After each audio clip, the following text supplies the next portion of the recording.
It's 7 o'clock, and we kind of wanted to stay on schedule. And I want to welcome everybody today, or this evening, to Family Life Credit Services webinar series. As you know, this month is titled The Basics of Budgeting. And before we get too far into things, I just want to go ahead and just say a quick prayer, kind of bless our time together this evening and get things started correctly. So I'm going to go ahead and start with, open with a word of prayer.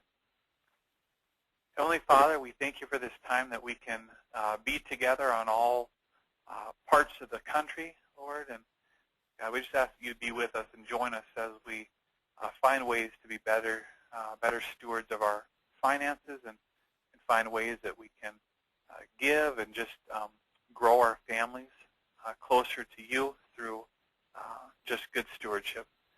Bless Gerald as he shares his heart and some lessons with us this evening. And I pray that each person is able to pull some nuggets from what we're about to go over.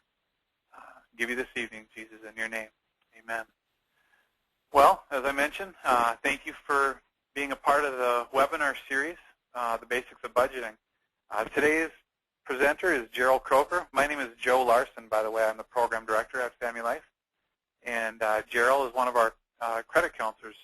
And so this month we got Gerald just kind of sharing some bits and pieces about budgeting and just kind of some things that you can probably implement in your life. I think we all could say that nobody here has mastered budgeting. There's always things that need to be tweaked. There's always things that come up that we say, boy, we could have done this or that better. And so Gerald's going to just share some stories this evening. I'll probably chime in.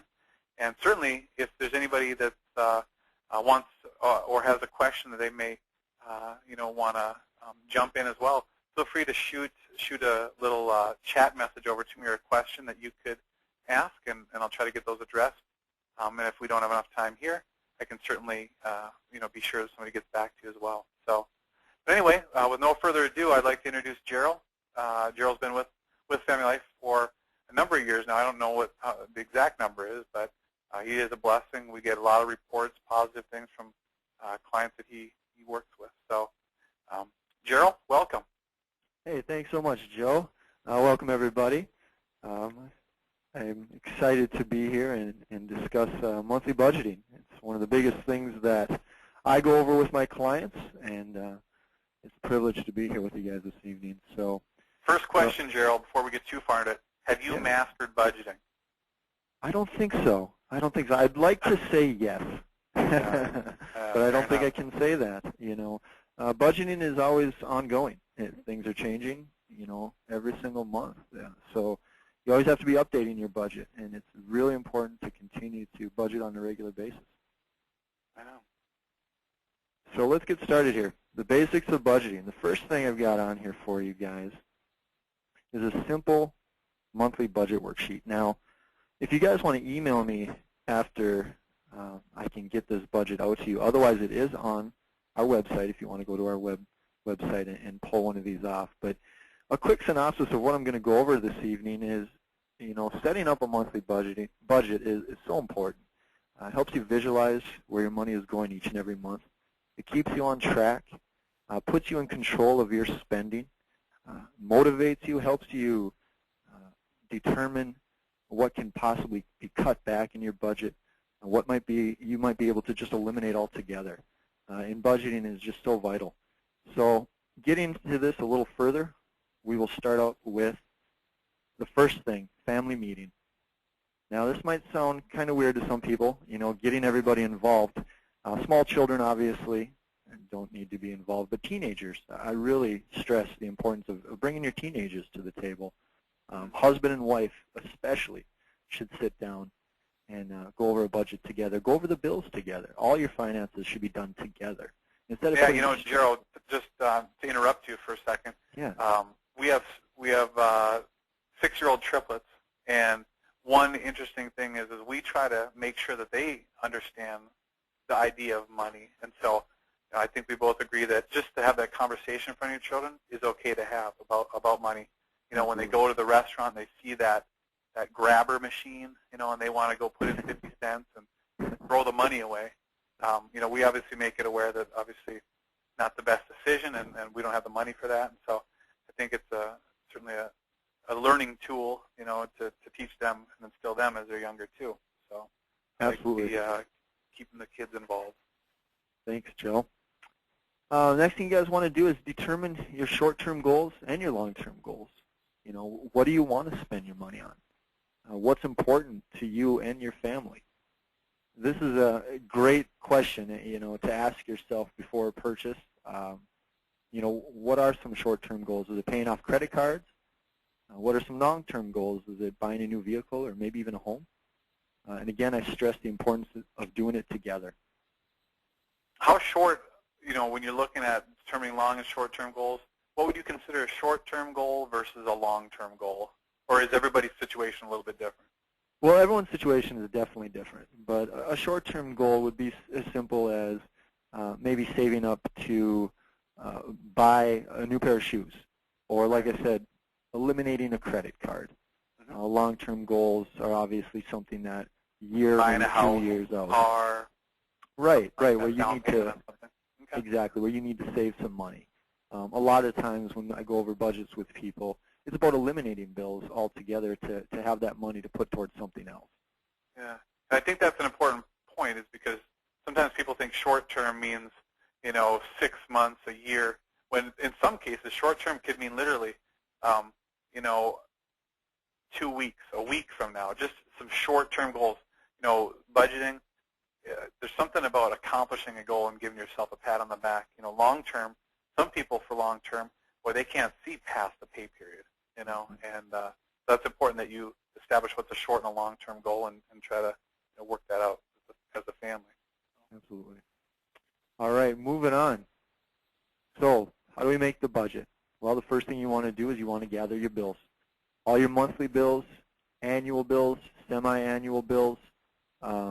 You basically want to get everything that you can think of that where money is going each and every month. And the next thing you want to do is record every source of income that you have. One important thing is use your net income. Don't use your gross. That's not the actual money you see come through. So use your net income. And there's 2 categories. The main 2 categories are going to be fixed expenses and flexible expenses. And to get back to recording every source of income, of course we're talking about your jobs. We're talking part-time jobs, child support, Social Security, pension, any source of income that comes through, you definitely want to record that. What are the 2 categories of expenses? Fixed and flexible. And it's as simple as a fixed expense being your mortgage, your rent, vehicle. A lot of utility bills can stay relatively the same depending, of course, on winter and summer when it comes to utility bills. But fixed expenses are going to be something that they're going to be around this amount each and every month. The exact opposite would be flexible expenses. Food, toiletries, gasoline going up and down. Entertainment, it's always changing. And when you build a budget, you basically need to put these 2, categorize them separately, because when we start looking at areas to cut back on, the first area we go to is flexible expenses.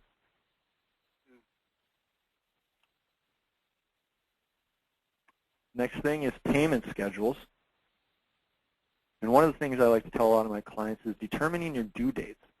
A lot of the time, between the 1st and 15th of the month, you'll have your mortgage or maybe your rent due. So set up your bills where you have between the 1st and the 15th, and then the 16th through the 31st. And the important thing to let a lot of people know is you can move your due dates around. Almost every creditor, including credit cards, will allow you to move your due date. As long as you're current, they should have no problems moving your due date. Simplify things. Make it easier for yourself. If a bill is in the beginning of the month and you have your mortgage and vehicle payment, a lot of times your check will go towards those 2 large payments. So you need to maybe move some bills to the end of the month to make it easier for you. Next thing is prioritizing. The importance of each bill. Regular monthly bills and or secured debts are more important than unsecured debts like credit cards or medical bills. And that's just something that we tell all of our clients. Now, everybody, of course, wants to repay the credit card debt and the medical bills that they have. But if things are really, really tight for you, you have to prioritize the importance of each bill that comes through the door. And unfortunately, some bills are more important than others. And prioritizing, I see that as just being a big challenge for a lot of people, because that's one of those things where, especially, married couples, one sees this as a priority, the other sees this as a priority. And again, as you mentioned at the very beginning, that family meeting, determining the goals, really reflecting on those goals and saying, all right, based off of this goal, we have to make this a priority. And that's kind of, as you set those family goals, I think that really sets a precedent to say, okay, now we can actually prioritize, because, it's safe to say even today, as I left the house and my wife was going out to dinner with the kids, that, they're going to have a certain priority when they walk through the mall versus, I have a priority. And that's just the nature of the way it works. But, when we have those goals and things, kind of collectively as a family, we can always reflect off of those, and then that's kind of the deciding factor on a lot of that stuff. So, well, absolutely. You make a great point, Joe, because some people, couples, obviously, something's more important to one than the other. And so that's why, again, it goes back to the importance of sitting down and doing it together, so you can open up the lines of communication and discuss what's important to you, what's important to me, and what's the best way to put our money to work here. Right. I bet you and your wife have it all figured out. Oh, absolutely. Doubtful. All right. Next thing we want to go to is the spending plan.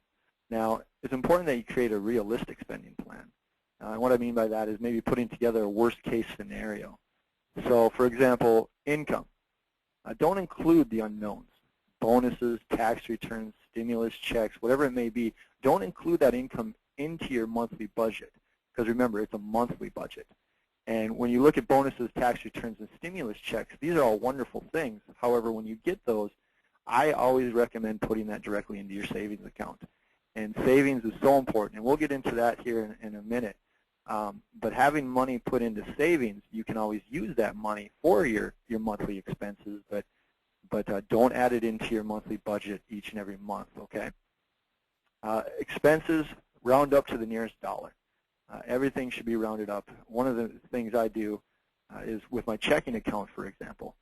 Whenever I write a check or use my debit card, I always round up when I'm balancing my checkbook. And what I do is, at the end of the year, I go to my bank and find out what that balance is. I take that money out and I use it for Christmas gifts. And it's just something I do that basically I'm saving money in my checking account, but I'm not really missing it because I'm rounding up to the cent. So I'll do it to the penny, sometimes a couple extra dollars even. That's good. Just to touch on the realistic aspect of the spending plan, I think we both probably have those stories of people that we've counseled in the past that may come in and they sit down and say, my grocery bill, as a family of 5, we really only spend $100 a month on groceries. And our gas, my husband commutes or my wife commutes 50 miles each way each day, but we only spend about $40 a month on gas.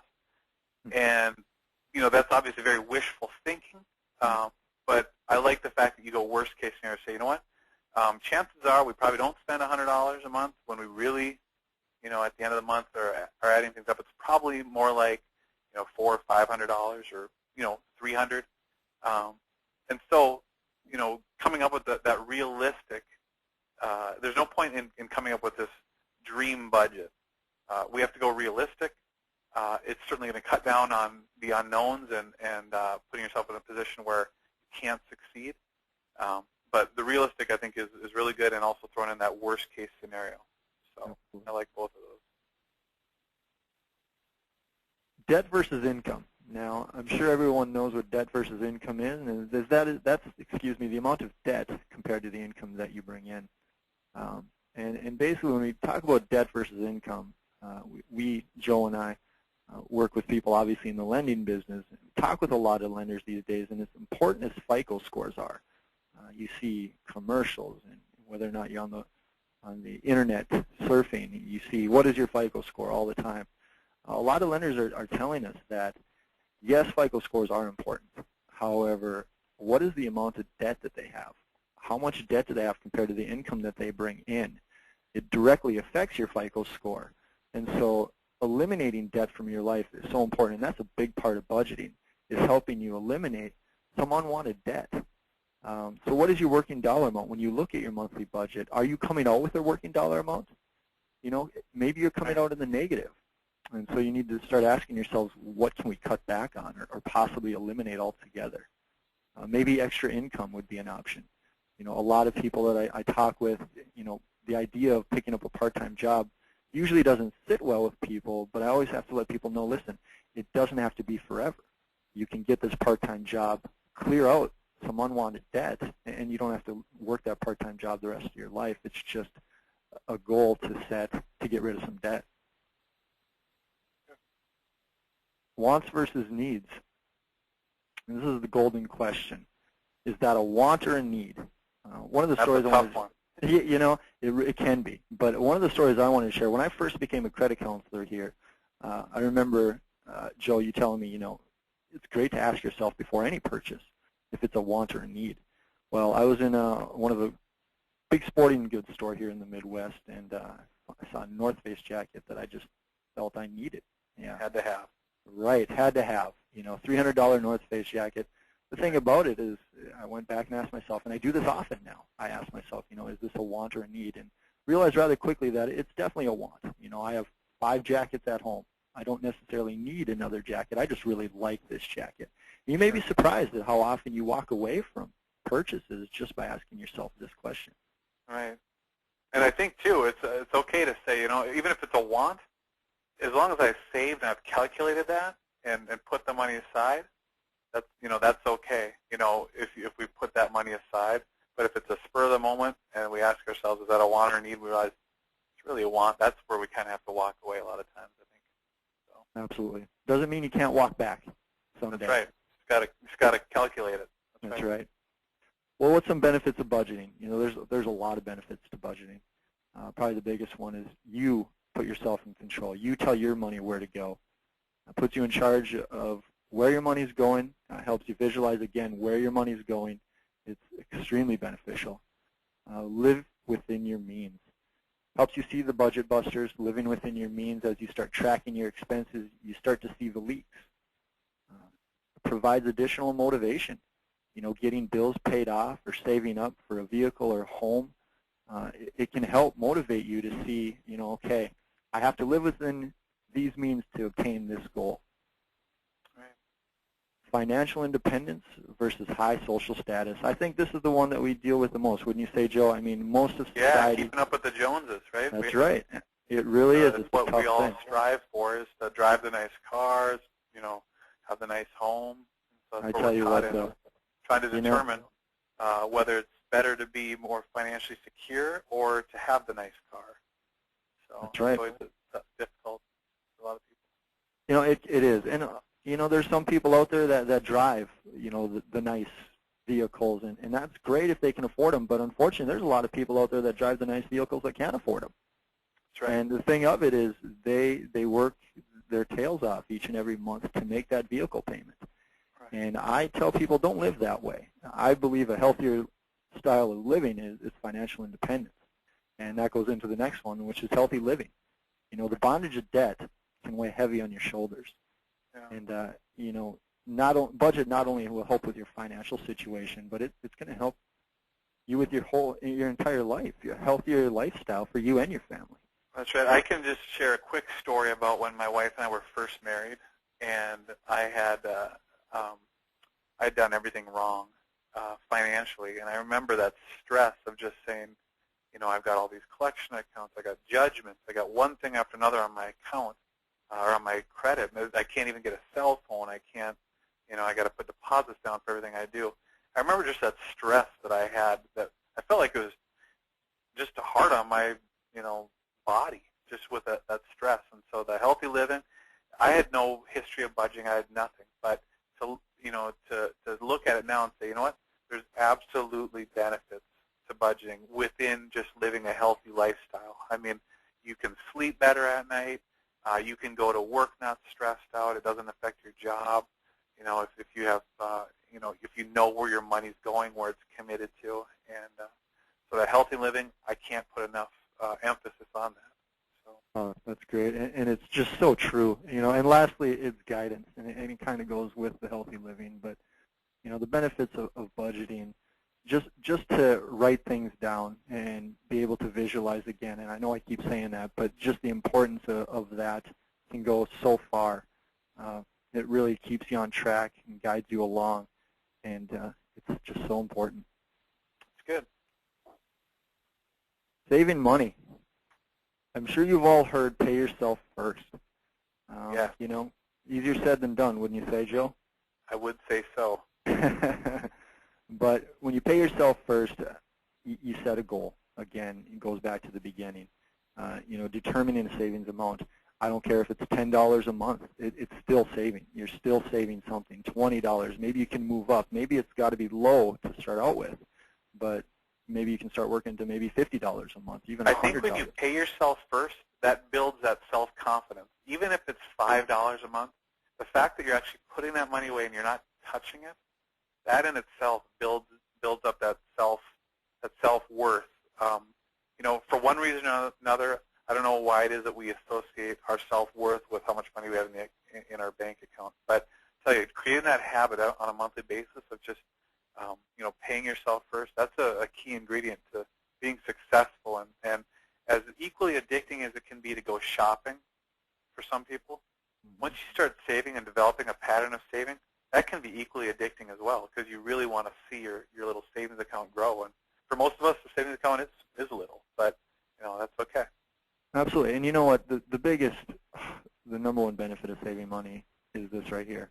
For those emergencies and unexpected expenses, or those curveballs that life throws at us, because it's not just you. When sometimes you feel like the world's just throwing you curveballs, understand that they're throwing everyone else curveballs too.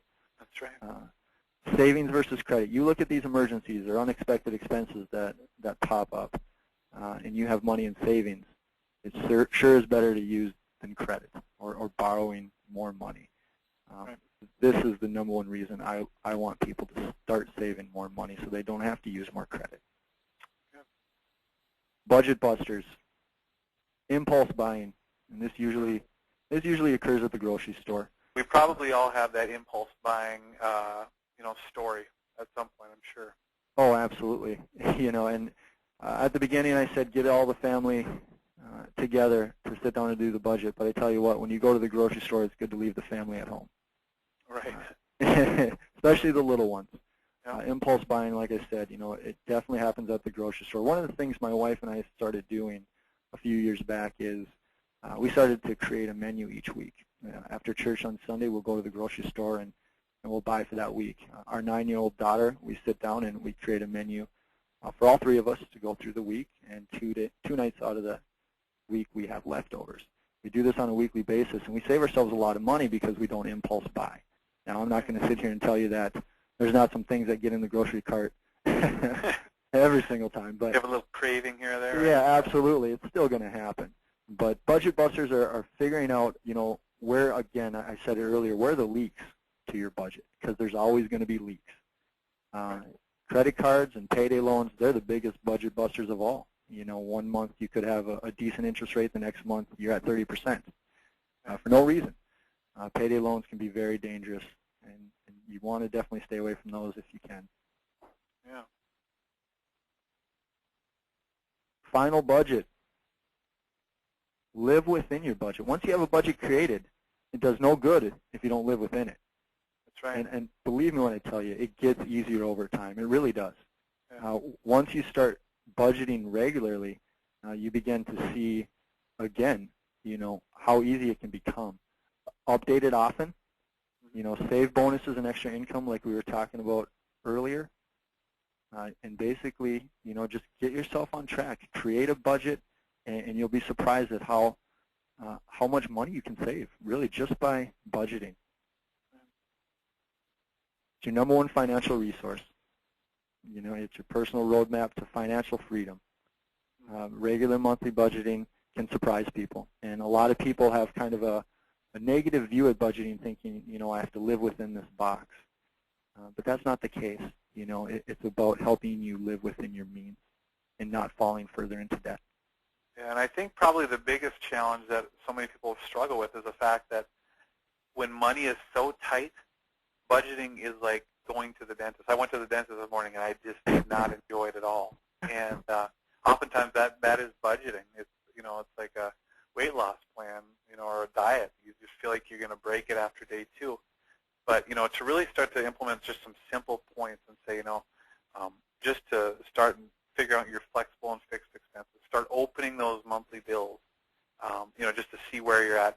Sometimes it's okay to take that step away from bill pays or the automatic debits that you have, just to say, you know what, in order for me to get a handle on my finances, I need to see where my money is going. That means I'm going to look at my phone bill and understand, all right, it's $40 this month, but is there anything on there that I might be able to eliminate? Do I need call waiting? Do I need all these add-ons? Do I need the premium channels?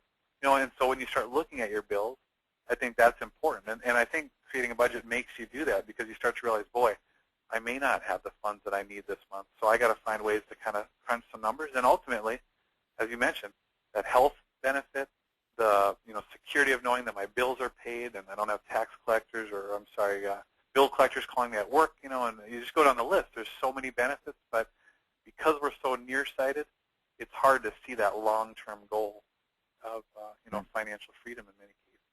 So. That's right. Well said. Nearsighted. I mean, that's the best way to put it. Right. So. Questions? I would love for any of you to feel free to shoot me an email or even give me a call. I'm here to help, and we do free budget counseling, so if you'd like to set up a time to go over a budget together, I would love to discuss one with you, go through it with you, give you some information, more information, give you kind of some one-on-one. So please feel free to shoot me an email or give me a call to do that. Wonderful, Gerald. I appreciate your time, your efforts tonight. I'm sure everybody appreciate it. Again, don't hesitate to give Gerald a call, give myself a call. That number, all you got to do is ask for Joe Larson as well if you need to. And I'd be more than happy to help you as well.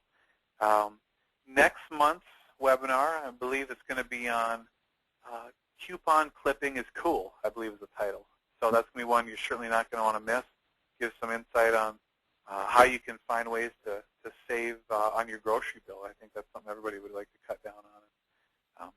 But anyway, I do appreciate everybody joining us this evening. It's been good. And look for the upcoming webinars and the different topics and get registered for those as well. So anyway, Gerald, once again, thank you, sir. All right. Thank you, Joe. All right. We'll talk to everybody later. Have a good day.